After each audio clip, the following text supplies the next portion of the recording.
Right now I'm in South Corvallis.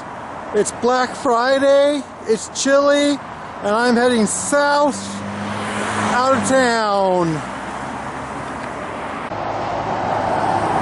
This is the Corvallis Industrial Park. It's in the south side of town, and it might seem at first like a strange place to put in an industrial park. And it is kind of a small place. We have an ocean observing center, which is kind of funny. We're far from the ocean, but this is just the office of the OSU Ocean Operations. Here we have a company, the Willamette Greystone, and I assume that's literal, that's a some type of quarry or wholesale rock business. And then this way, I just found something interesting because I'd never actually been down this road before. So here, at the end of this road in the industrial park, we have the Block 15 brewery, and then over there we have the Four Spirits Distillery. And I think I knew these were here, but I didn't know these were actually like entertainment restaurants. So there's a lot of people here today. So I guess that's what you do, you know, on Black Fridays. You go to the industrial park on the south edge of town and go to the brewery. It looks like they're having fun in there.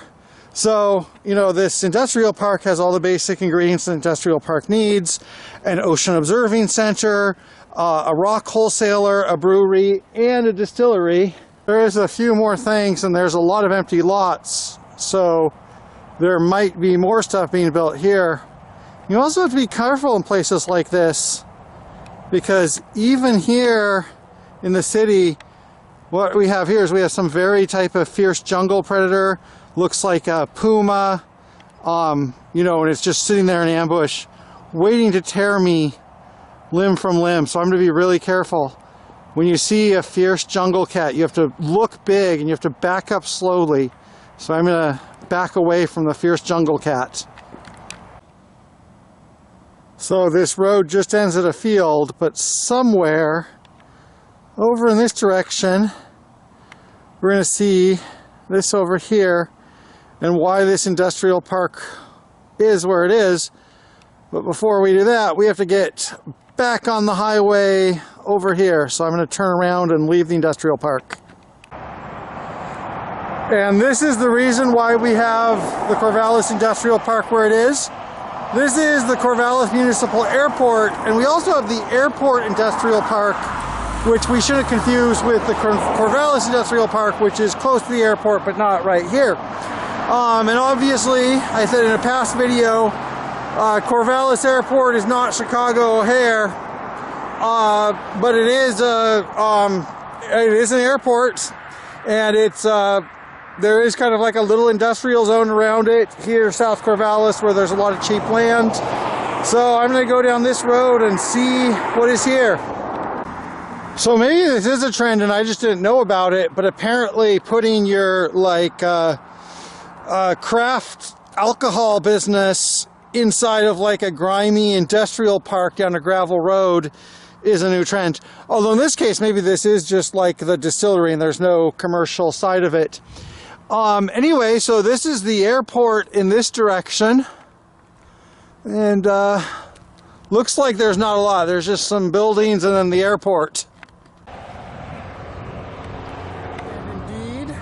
The Two Town Cider House main office, so it doesn't look like there's any dining there. But too bad. I kind of could go for some cider right now, but probably not. I'm out bicycling. So there we can see more of the airport. And like a lot of airports in mid-sized cities, the Corvallis Airport does not have scheduled passenger flights. It is either a charter airport for private jets or business trips, and also package deliveries. Like, so I passed the FedEx office. So like a lot of airports in mid-sized cities, it's not like super obvious and you know, super important to the city, and there's not like people flying in and out of here every day. But you know, if you do want an express package, this is why we can have it. So right there we have the airfield. We have a fence around it, a cyclone fence with barbed wire. I haven't seen any planes taking off or landing today, so not a very busy day. And then just right on the other side we have the hedge, and we are back in farm country. We have a barn here. Then if we look over here, we have some trees. I think those are hazelnuts. So yeah, the airport is just like right here in the middle of the fields. And today I didn't really come specifically to see the airport. I came because I want to take a bicycle ride down this road, which is a not very busy road, some nice scenery. So seeing the airport was just a facet of that, and I'm going to see what's down the rest of this road. This is a bridge over Muddy Creek. I've crossed Muddy Creek many times in the past. In this direction is the Herbert Creek natural area. In this direction is the wildlife refuge.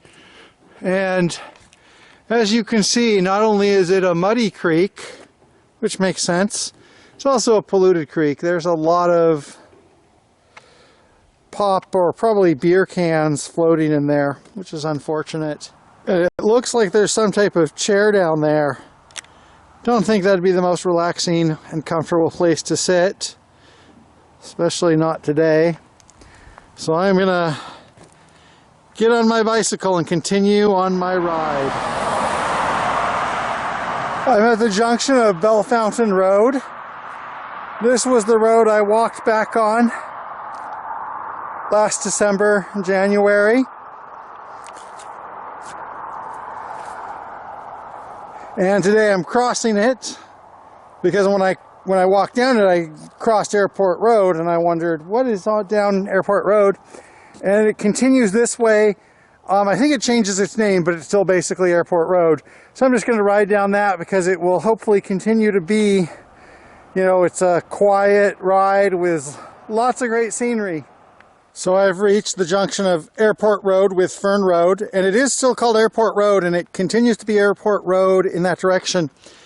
And on another day, I might want to find out what's down that road as it continues, or down that road as it continues. But today, I'm going to turn around and go to Philomath. It's late in autumn, limited daylight. And this is actually one of the things I came to see because I was interested about this. I saw this on Google Maps. This here is an independent community center. Give thanks. That's all good advice. And, you know, a lot of times I'll see a little church in an area like this. This is a community center, and I'm not quite sure what that means, whether that's a club, a private club, whether it gives services to everybody in the community, just a meeting place. And it's kind of interesting because right here, this is kind of the edge between, this is south of Philomath, and you know, you can see around here it has kind of a semi-residential character. And then you're getting into this way, you go down that road and you might not really have houses. So it's kind of on the border between a rural area and a suburban area.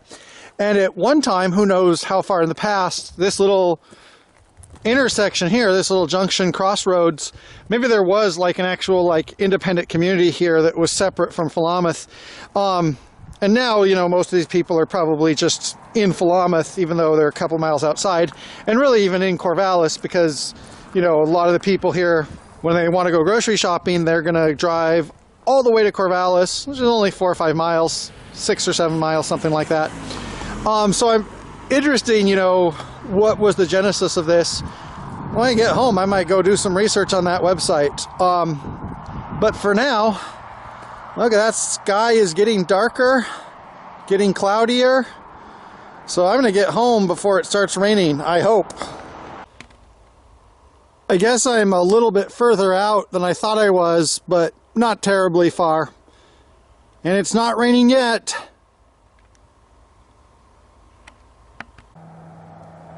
Speaking of gathering places, this is the Gathering Together Farm. It's located in Philomath, or right outside of Philomath. And the entrance to the main farm is a quarter mile that way. I've never been there, but I've been by here. And I don't know the total history, but I think that the Gathering Together Farm was one of the original places, you know, one of the original organic farms in Oregon, or maybe even the US. And the name might reflect that when it was formed, it wasn't just a organic farm, it was also a gathering place for like-minded people. A lot of places in the Willamette Valley like that. I wish I knew more of the story instead of just saying a couple of guesses. But this is where I am right now, and right over here we have a bridge over the Marys River. I'm not an expert on graph theory, but I think it's an axiom of graph theory that at some point you always have to cross the Marys River. Well, in this case I actually do, because I crossed it going out when I left Corvallis, and now I'm going to cross it back going into Philomath. And this time of year it's pretty full, not overly full. You can see it's moving, but you know, it's not, it's moving quickly, but it's not in flood.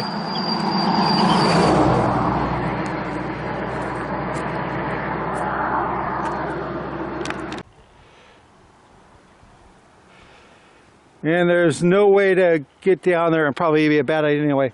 So I'm going to get back on my bicycle and continue this way, and right up there, we're back in Philomath.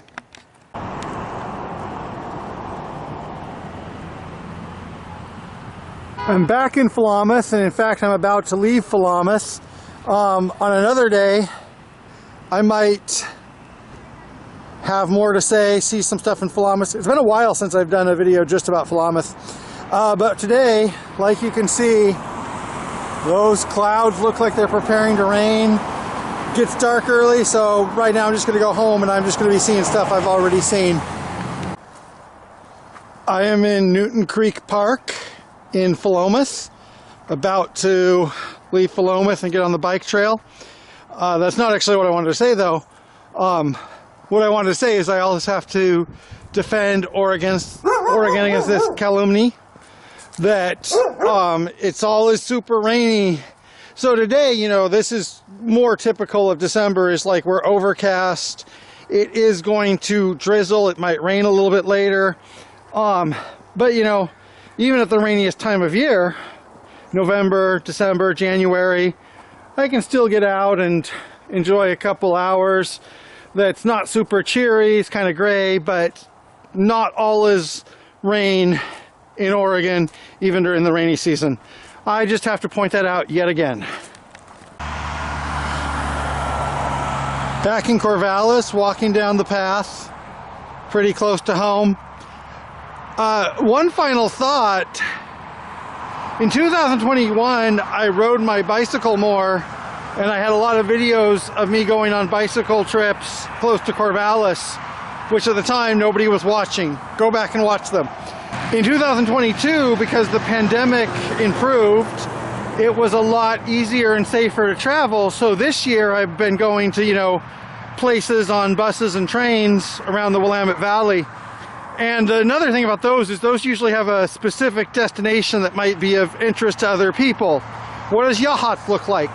And in these videos, you know, when I'm just bicycling around, it's just, this is a road outside of town, but hopefully it's still of interest to people, you know, just what the average countryside around Corvallis looks like.